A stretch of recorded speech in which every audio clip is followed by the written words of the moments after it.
I think that project that we did in Macau was a study. We were there for. We spent a week in specifically one single building, the Venetian Hotel and Casino.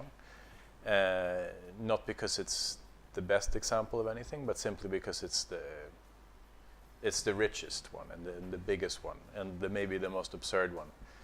Of course, in those environments, and also something that we're very interested in is the hyper-artificiality, which we see as something, something really, really exciting that is completely new, that has not been really possible in any other time. Of course, the Venetian is probably the most absurd example of like creating a meta-reality or an overlap of meta-realities. In that case, obviously, has a semiotic kind of veil, like where everything carries a similar narrative.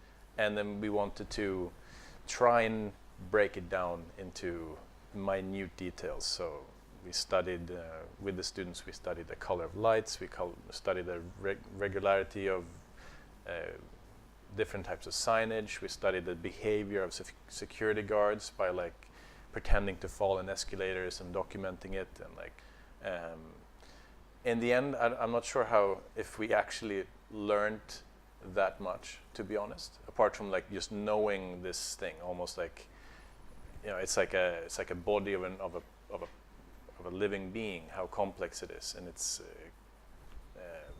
entirety, including all the infrastructure and the schedule of workers, etc. It was funny and interesting to see that none of them was in control of what the section of the building looked like.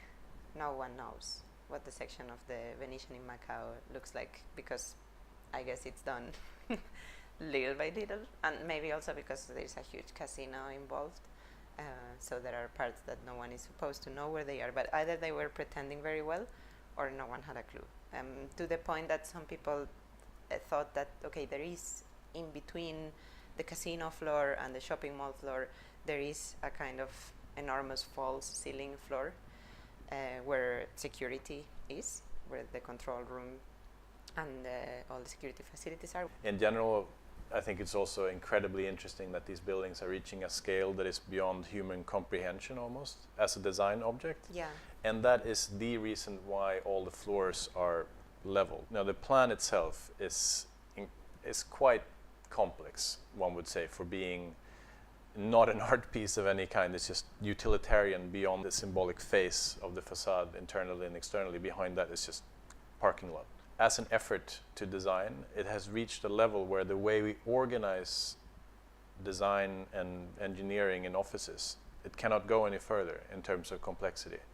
If you start messing with a section, which would increase the experience, that's really when you would get a three-dimensional experience that would be mind-blowing. But the problem, and why they cannot do it in places like the Venetian, is because it's the Venetian, because they set up a theme. And to link back to things that we were saying before, that is perhaps the problem, why no one can vary, right? Then the plans, the section has to be as simple as it gets. You just have these enormous plans, because they conceive it as such. This is the building, this is where it starts and where it ends within this box. This is as big as it's ever gonna get, and the theme is gonna be Venice forever. So that is why it was so interesting, and almost like we got so sick of being there. The theme repeats and repeats and repeats, so you hate it.